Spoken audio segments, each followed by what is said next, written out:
All right, hello everyone. Welcome back to our Civil War Institute author interview series. My name is Cameron Sauers and I'm a fellow at the Civil War Institute. I'm very excited to be joined today by Diane Miller Sommerville, professor of history at the University of Binghamton. Today we're going to be talking about her book, Aberration of Mind, Suicide and Suffering in the Civil War Era South. This book is out now through the UNC Press. I'm going to put a link in the description to the video, which will be down here, where you can pick up a copy from the book, pick up a copy of the book and learn more about it. I'm sure you'll want to do this by the time our interview's done. So Professor Sommerville, my first question for you is the inspiration behind this book to write about a theme or a topic in terms of suicide and suffering rather than maybe chronologically or geographically. I'm curious what the inspiration for this book was like. Well, I've been asked that question given the fact that my first book was on rape. This one's on suicide. My next project is on postpartum disorders. So Okay, wow. I have this morbid fascination with, just terrible, terrible topics. But nonetheless, I think what inspired me to study suicide was the fact that few people had done it in the United States. There's very little done on suicide. More than anything, I think it's the types of sources that I use. I'm a social historian. I love being in the archives and I love excavating the stories of people who are ordinary people, whose lives are lost to us, except by virtue of the fact that they end up in an insane asylum or they kill themselves and there's a story in the newspaper about it and I'm able to dig around and find out about them and tell their stories. Yeah, that was one of the next question I had lined up for you is, you mentioned in the book kind of the lack of data that's about suicides until the 20th century. So I'm curious kind of the challenges and the archival process of researching a book like this. Sure. As I mentioned, there's a paucity of suicide studies in American history. Part of the reason I think is that the vital statistics, the mortality records are not as good in the United States, but especially in the US South. The state governments really don't require the keeping of death statistics until the Progressive era. In most cases, there were some southern cities that were exceptions to that. By comparison, the books that have been written, for example, Victor Bailey's This Rash Act are based on really well-kept sources in coroner's records, but also, in death statistics. And those are not available to anyone studying the 19th century South. So I had to figure out how I was going to tell this story without being able to take the traditional path, which is basically a statistical study. So mine is a very anecdotal approach, which is a very different approach. And so where do you find cases of suicide? Suicides are very difficult to research anyway, because for a number of reasons, right? So there is an impetus for people to hide suicides in the family because of the taboo and the association with it being sinful. So people work actively to hide evidence of suicides. There's also, there's the discrepancy between the mode of death and the intent of the death, right? So I was looking in some Richmond records in the 19th century, and so there might be a gunshot wound or poisoning or drowning, but you don't know if it's self-inflicted unless they add that to it, unless it's been absolutely determined by maybe a coroner in all likelihood. So those are traditional obstacles to researching suicide. What I did was I researched newspapers, and I started this project in 2005 when there weren't that many newspapers that were digitized. Now there are far more. So it became a little easier as I moved along. But I think one of the innovative things that I did was to expand my study of suicide to go beyond what I would call completed or fatal suicides, to encompass suicidal behavior or thoughts. That would include attempts, but that were not completed. That would include suicidal ideation, just talking about killing oneself. But I even included people, and mostly this was women, because women tend to talk more about suicide. Men tend to do it more, women talk about it more. But it allowed me to expand my scope of study to suicide and suicidal thoughts and behavior. And one of the benefits of this was that, number one, it allowed me to interrogate the actual voices of actors who had not killed themselves, but had tried to or talked about it, and they could then talk about what was driving them to this point. So that was a real win. The other thing is that because there is a gender skew of completed suicides, the number of male suicides I would have been looking at would have been wildly disproportionate to the female suicides. So by expanding my coverage to suicidal behavior, I was able to get that balance. Now, if you look at my chapter 2, which is about women on the home front, there's relatively few women who actually kill themselves, but there's a lot of discussion and attempts by these women. And so that was one of the ways in which I tried to interrogate sources in a different way, that also led me to asylum records, which are amazing, because many people who try to kill themselves are placed in asylums because it's one of the few places where they can be safe and from themselves and from other people. Yeah, one of the chapters, and this is a book where like each chapter, as I like would finish the one before, would turn to, it's like, this is what this chapter was on. I'd be like, I can't put it down now. Like I really like my curiosity was sparked. And to me, the chapter that I had to go back and read a second time after I completed it was the chapter on enslaved peoples and suicide. So I'm wondering if you could talk about that, because that to me was a really interesting perspective on the experience of enslaved peoples. So this was a real challenge, right? Because as we all know, those of us who study African-American enslavement know that the sources are really hidden and very difficult to find. And you're also struggling with the refraction of the evidence, usually through white voices, and often they're enslavers. So I had to kind of figure out how to get at suicide among the enslaved peoples, given those obstacles. And there was an added difficulty, which is that white Southerners tended to believe that their enslaved peoples did not commit suicide. So they denied that it happened. And there are also motivations for them to hide evidence of enslaved suicide, right? So all of these things are at play. So I had to kind of rethink how I was going to write that chapter, because the structure and the evidence was going to be so very different from the other chapters. And I knew that narratives would allow me to get to the voices of African Americans themselves. Keep in mind too that they don't, for the most part, they're not in asylums, because most Southern asylums don't accept African American patients. So I couldn't go there for the traditional sources. So I mostly relied on narratives, some traveler accounts, and newspaper accounts.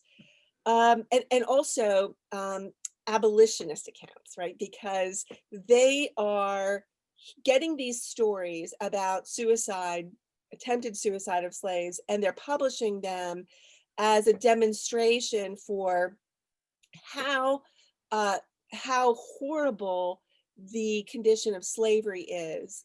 And it's tearing families apart. And you have mothers who, while they're waiting to be sold or taken down to Georgia, are actually throwing themselves out of windows from third, fourth stories to kill themselves. So these are the sources. Of course, there is an agenda with the abolitionist tracks. Nonetheless, the stories are verifiable. And I think that there's an important dimension to the abolitionist accounts as well, which is that they were very clear in their depictions of slave suicide that these suicides were driven by the horrors of enslavement, and particularly separation of family members from one another. And so I actually returned to that tone and sentiment, and I argued that we have to appreciate the amount of emotional and physical and psychological suffering that enslaved peoples endured that would drive them to commit suicide. Because I think too often historians have held suicide up as an act of resistance. And I understand the inclination to do that. We want to imbue African Americans with agency and cheer, if you will, their efforts to escape slavery, even if it meant death. But in truth, my impression is that most of these accounts of enslaved peoples who opted to kill themselves or tried to kill themselves did so because they wanted to stop the suffering. And I call that a neo-abolitionist perspective about enslavement and suicide, because I think historians have not adequately paid attention to the suffering because they don't want to make them victims. They don't want to make them seem overly exploited. They want to give them agency. And I agree that we have to respect that, but we also have to understand that they suffered a great deal, and this was a choice that they had, and oftentimes many of them took it. Yeah, I thought it was, again, I'll say, a really interesting chapter and a really interesting perspective. Just another layer of kind of depth into the understanding of what enslaved peoples endured. Now, another chapter in our book, and I think one that our audience is really going to be interested in. We have a lot of military history buffs. We talk a lot about the common soldier each year at our Civil War Institute. So I'm curious if you could kind of share some of the insights from your chapter about Confederate soldiers during the Civil War.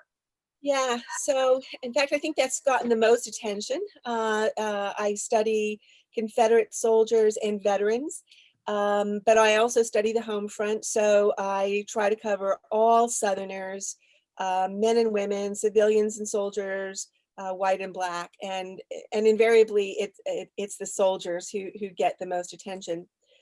Yeah, I think the most surprising finding that, well, let me just go back. I mean, obviously you have soldiers in all wars who experience a range of emotions, and some of whom end up being traumatized in some way, shape, or form as a result of their, not only even just their military service and what they observe, but in the 19th century, young men being away from home for the first time and developing homesickness, and that loneliness and concern and fear, all of that created states of stress and instability in a lot of young men.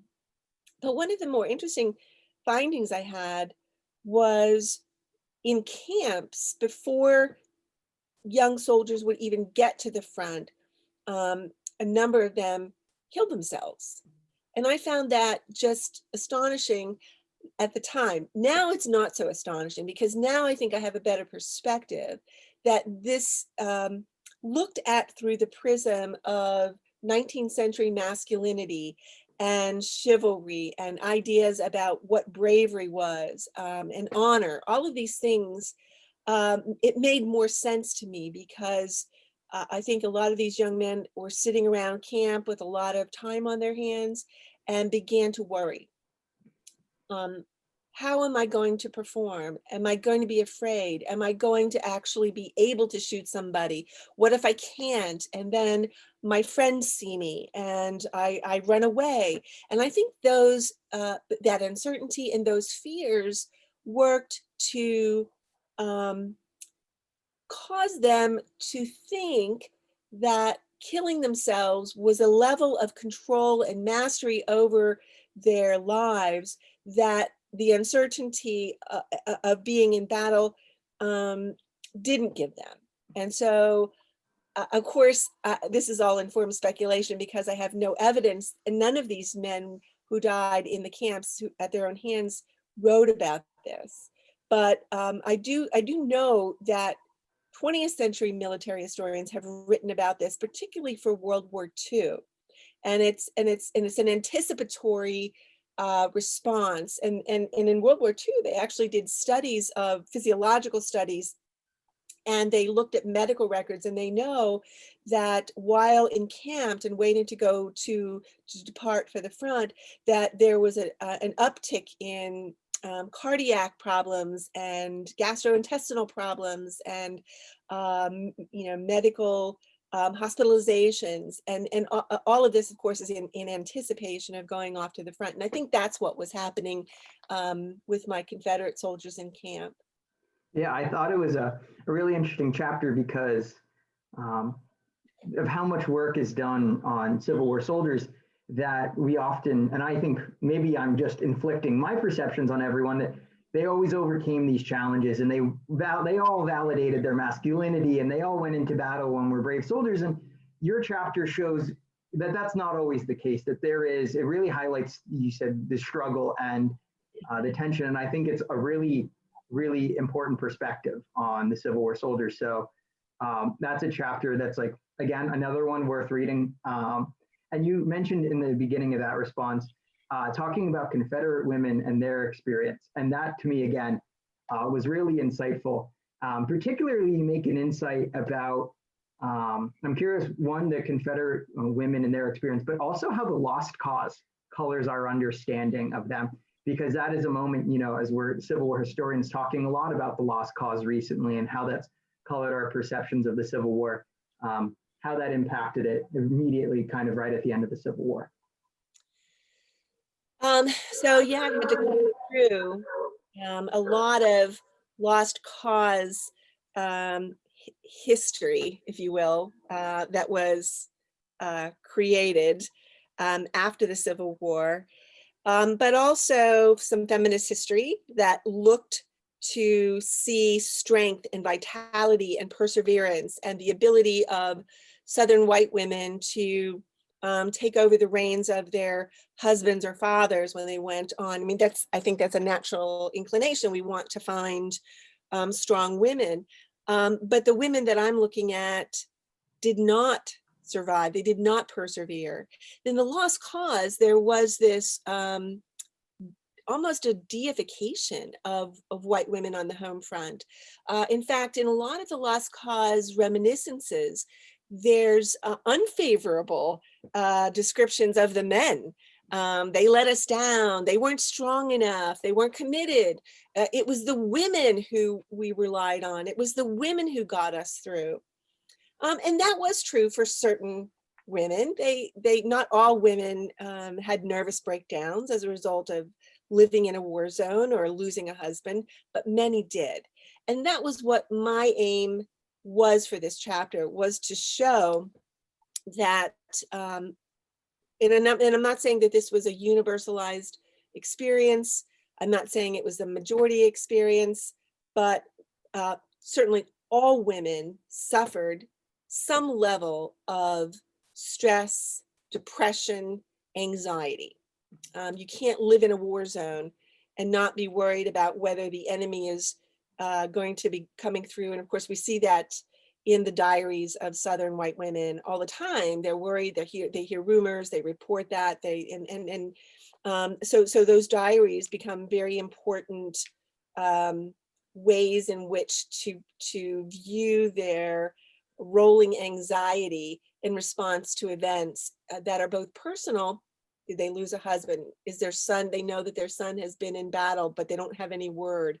The fact that they have to feed their children and there's no longer any adults left to help them. All of these things create stressors on people who are on the home front. Dislocation, having to make the decision about whether or not to leave their homes and go to places that are perceived to be safer. I mean, all of these things we have known for a very long time that they did, but nobody has ever really focused on the impact that these multiple factors had on the women on the home front. And that's what I tried to do, was to essentially assess how the Civil War impacted the emotional and psychological well-being of these women. And for many of them, it was very trying. Yeah, I think that was, again, another chapter that's just so thought-provoking, would be the number one word I would use to describe this book. So just kind of in summation, that this book touches on the experiences of a lot of people. And I'm curious, what would be, if you had this and you were teaching this in a classroom, what would you want everyone to leave as the biggest takeaway from the book? Kind of the A+ paragraph response paper for this book, because there is so much that it covers. Well, there's a number of things that I could say. I think that for me, the big takeaway here is that there is a human cost to war. We all know that. But it's not just in the total number of soldiers who died. A few years back, one of my former colleagues, Dave Hacker, published an article in which he refigured the number of soldiers who died during the civil, and it was significantly an uptick, right? And it got a lot of publicity. And that's important. It's really important that we know we have that adjustment, so we understand fully the cost of the Civil War. But there's two things. Number one is the impact that the psychological and emotional costs and how that affected individuals' lives, right? So think about every one of those extra lives that Dave Hacker found that had died. Each one of those men had a family, and how were they affected? You know, this is really also a story about paternalism and the ways in which I argue that, you know, women were sold a bill of goods because their men weren't there to fulfill their responsibilities to them, to take care of them, to see that they had food and sustenance, and they were left to do that on their own, and they hadn't really been properly trained to do that. So we have to know the psychological and emotional costs of the Civil War among its participants, but we also have to understand that there are long-term consequences of wars. And this is one of the things that I find, is that there are people who are institutionalized through the 20th century whose mental illness, it didn't originate as a result of the war, certainly got worse as a result of participating in the Civil War, or as some of my women note, Sherman caused them to go insane by coming through their neighborhoods. But it is also, you know, as Jonathan Jones, a former student of mine, finds, is that a lot of these soldiers became addicted to painkillers, and that affected their lives well into the 20th century. So that would be the takeaway, I think, knowing the impact, the full impact, the full human cost accounting, and then understanding that there was a great longevity to that goes well into the late 19th and early 20th century.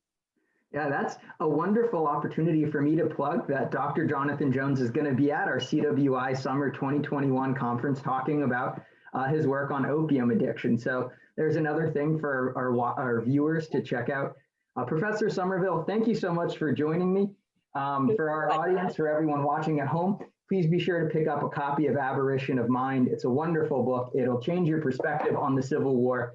I'll put a link in the description for the UNC press page for the book. And be sure to let us know about your thoughts on the book, and keep tuning in for our author interviews. Thank you so much. Thank you, Cameron.